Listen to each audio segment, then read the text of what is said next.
v velikem derbiju 37. kroga, ki bo ostal zapisan v zgodovino kot en sam velik rezultatski jam session.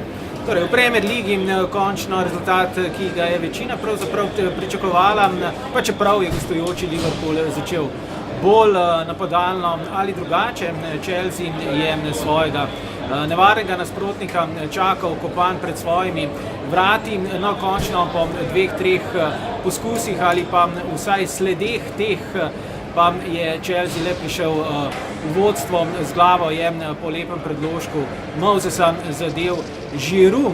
V nadaljevanju znova prevlada gostujočih, torej Liverpoola, ta pa vendarle ni znal izkoristiti nobene luknje v sicer zelo zgoščeni, ponovim, obrambni liniji Chelsea.